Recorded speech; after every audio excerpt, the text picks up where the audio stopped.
दोस्तों, अगर आप भी देश और दुनिया से जुड़ी खबरों को जानने की इच्छा रखते हैं तो आपने खान सर के बारे में ज़रूर सुना होगा।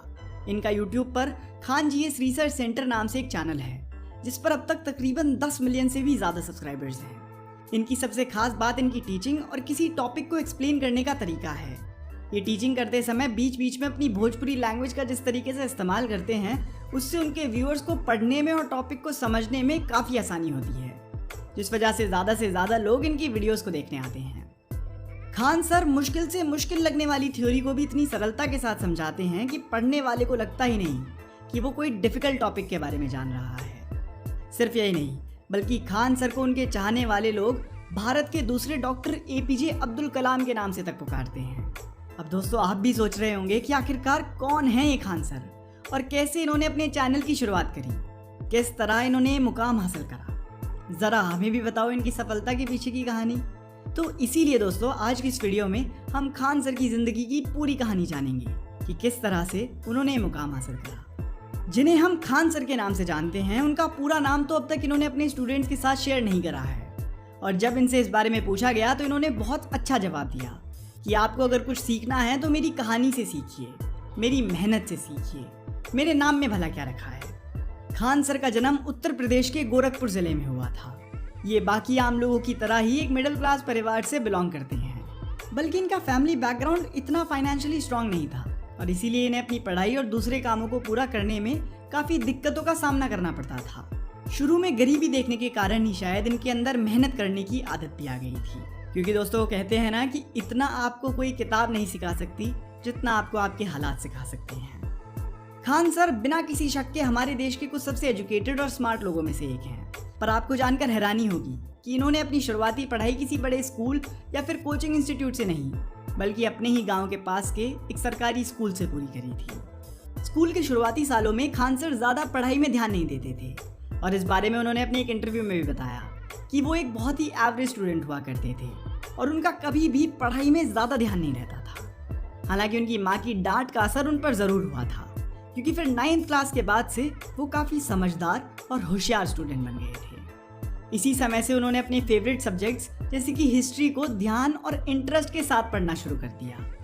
वो ये भी बताते हैं कि 9वीं क्लास में उन्हें पढ़ाई की तरफ जो एहसास हुआ था, वही एहसास उन्हें आज तक पढ़ाई की तरफ रुझाए रखे हुआ है। 10वीं से लेकर 12वीं तक वो काफ़ी अच्छे नंबरों से पास हुए, जिसके चलते उनके घर वाले भी अब बहुत खुश थे। उनके पिता एक मिलिट्री ऑफिसर थे और माँ एक हाउसवाइफ थी। कुछ समय बाद उनके पिता रिटायर हो जाते हैं, वहीं उनके बड़े भाई की सेना में भर्ती हो जाती है। इससे आपको अंदाज़ा लग ही गया होगा कि उनकी पूरी फैमिली को अपने देश के प्रति कितना लगाव रहा है।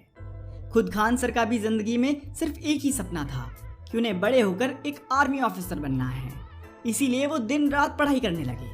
खास बात यह है कि इस एग्ज़ाम की तैयारी के लिए उन्हें जितने भी सब्जेक्ट्स पढ़ने थे, वो सभी सब्जेक्ट्स उन्हें काफ़ी इंटरेस्टिंग लगते थे, और इसी वजह से उन्हें कोई भी कॉन्सेप्ट बड़ी ही आसानी से समझ आ जाता था। इतनी पढ़ाई करने के बाद जब उन्होंने फाइनली एनडीए का एग्ज़ाम दिया तो वो काफ़ी अच्छे मार्क्स के साथ पास तो ज़रूर हुए, लेकिन दुर्भाग्यवश उनका सिलेक्शन नहीं हो पाया, और इसके पीछे वजह थी उनकी फिटनेस। दरअसल उनके हाथों के एंगल्स के चलते उन्हें फिटनेस राउंड से बाहर कर दिया गया। ये जानकारी जब खान सर को मिली तो वो काफ़ी दुखी हुए। ये वो वक्त था जब इतने मेहनती व्यक्ति ने पहली बार अपनी ज़िंदगी में सभी उम्मीदें खो सी दी थी। उन्होंने खुद को कोसना शुरू कर दिया, क्योंकि उनके हाथों में जो दिक्कत थी वो उसको ठीक भी नहीं कर सकते थे।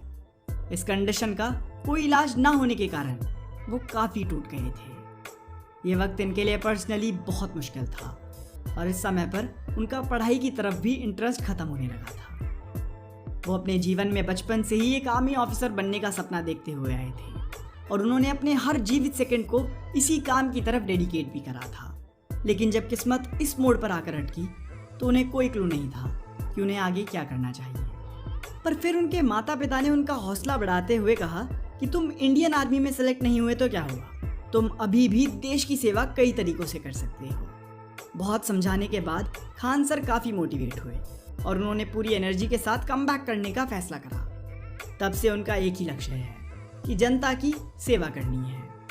अपने माता पिता के समझाने पर उन्होंने अपने आगे की पढ़ाई भी जारी रखी, और इसके बाद इलाहाबाद यूनिवर्सिटी से बीएससी और एमएससी में अपनी पढ़ाई पूरी करी। हालांकि इससे पहले भी उन्होंने AIEEE की पूरी तैयारी कर रखी थी, पर एग्ज़ाम के दिन शायद फिर भाग्य ने इनका साथ छोड़ दिया था, क्योंकि जिस दिन एग्ज़ाम था उस दिन ये पूरे दिन सोए रहे और एग्ज़ाम का वक्त निकल गया। पर दोस्तों, भले ही वो दिन उनके लिए इतना अच्छा ना रहा हो, पर आज के समय उसी दिन के कारण लाखों बच्चों का भविष्य बन रहा है। क्योंकि अगर उस दिन खान सर परीक्षा के लिए उठ गए होते तो शायद आज हम लोग उनके बारे में कुछ नहीं जानते और इनका ज्ञान भंडार हमारे नसीब में नहीं होता। आपको सुनकर हैरानी होगी कि जब वो BSc की पढ़ाई कर रहे थे तो 3 बार जेल भी जा चुके थे। दरअसल जब वो कॉलेज में थे तो स्टूडेंट यूनियन के मेंबर थे। स्टूडेंट्स के हित में लड़ते हुए उन्हें जेल की हवा भी खानी पड़ी थी। जिंदगी की कठिनाइयों से रूबरू हुए तो एहसास हुआ कि किस किस तरह हमारा समाज पॉलिटिक्स के कारण बदतर होता जा रहा है और गरीब बच्चे ढंग से शिक्षा प्राप्त नहीं कर पा रहे हैं और यहाँ तक कि कई बच्चे तो बाल मजदूरी कर अपने घर को चला रहे हैं। ये सब उन्हें हजम नहीं हुआ और उन्होंने तय करा कि वो किसी बड़ी जॉब को करने के बजाय गरीब बच्चों को अच्छी एजुकेशन देंगे, जिससे गरीब घर के बच्चे भी आगे जाकर कुछ बन सकें और अपने फ्यूचर को सिक्योर कर सकें। पर दोस्तों, ये इतना आसान नहीं था, क्योंकि जैसा कि हम सब जानते हैं कि खान सर की आर्थिक स्थिति इतनी अच्छी नहीं थी।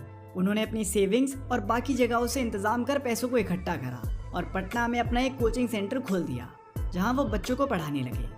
पर अभी भी उनके जीवन में वो लहर नहीं आई थी जिसने इनका जीवन बदल दिया है, क्योंकि शुरुआत में उनके कोचिंग सेंटर में बहुत कम बच्चे पढ़ने आते थे। उस समय खान सर की कम्युनिकेशन और टीचिंग स्किल्स काफ़ी अच्छी थी और इसी से उन्होंने अपने बच्चों को भी पढ़ाने का एक नया तरीका खोजा। वो अपने स्टूडेंट्स को इंग्लिश या प्योर हिंदी में सिखाने की जगह पूरी भोजपुरी भाषा का इस्तेमाल करने लगे, जिससे बच्चे बोर ना होकर पढ़ाई पर पूरे तरीके से कॉन्सेंट्रेट करें और उन्हें अच्छे से कॉन्सेप्ट्स भी समझ में आ जाए। खान सर की टीचिंग का यह तरीका धीरे धीरे रंग लाने लगा था और बच्चे भी इसे काफ़ी पसंद करने लगे थे। इसी वजह से उनके कोचिंग सेंटर में समय के साथ स्टूडेंट्स की संख्या भी बढ़ने लग गई थी। फिर एक समय ऐसा आया कि रूम में बैठने के लिए स्टूडेंट्स को जगह तक कम पड़ने लगी। फिर कुछ महीनों के बाद खान सर ने एक बड़ा सा हॉल खरीद लिया, जिसमें करीब 2000 स्टूडेंट्स एक साथ बैठकर खान सर का लेक्चर सुन सकते थे। धीरे धीरे उनकी इनकम भी काफ़ी अच्छी होती जा रही थी और साथ ही खान सर का कॉन्फिडेंस भी बढ़ता चला जा रहा था। फिर जब ये हॉल भी बच्चों के लिए कम पड़ने लगा तो खान सर को काफ़ी बुरा लगा, क्योंकि बाकी बच्चे उनकी क्लासेस अटेंड नहीं कर पा रहे थे। और फिर वो समय आया जिसने खान सर की ही नहीं बल्कि देश के लाखों युवाओं का फ्यूचर बदल दिया। खान सर ने सोचा कि ऑफलाइन सिखाने के बजाय वो ऑनलाइन सिखाकर भी तो बच्चों तक अपनी नॉलेज पहुंचा सकते हैं, जिससे कि ना ही किसी को उनका लेक्चर खड़े होकर सुनना पड़ेगा और ना ही किसी को दूर चलकर उनके कोचिंग सेंटर तक आने की ज़रूरत होगी। उन्होंने अपनी ऑनलाइन क्लास अपने YouTube channel Khan GS research centre पर शुरू कर दी। हालांकि शुरुआत में YouTube पर लोग इनको इग्नोर कर रहे थे, लेकिन जो भी इनके पढ़ाने के तरीके को एक बार देख लेता बस वो इनका फ़ैन हो जाता था। धीरे धीरे इनकी पॉपुलैरिटी बिहार के अलावा पूरे देश में फैलने लगी। इनके YouTube चैनल के पॉपुलर होने का कारण ये है कि ये अपने हर वीडियो के अंत में प्रॉब्लम्स को सॉल्व कर उसका हल भी बताते हैं। यही वजह है कि इनकी कई वीडियोस बड़ी बड़ी सेलिब्रिटीज़ भी अपने ट्विटर और इंस्टाग्राम हैंडल्स पर शेयर करते दिखाई देते हैं। यूँ तो खान सर कई कंट्रोवर्सीज का भी हिस्सा बने, पर उनके साफ चरित्र ने हर बार हर कंट्रोवर्सी से पार पाई। समय के साथ खान सर ने भी अपने सिखाने के तरीके को इम्प्रूव किया और देखते ही देखते उनके चैनल पर मिलियंस ऑफ सब्सक्राइबर्स पूरे होने लगे। हर स्टूडेंट की जुबान पर सिर्फ एक ही नाम होने लगा, खान सर। आज के समय इनके चैनल पर 10 मिलियन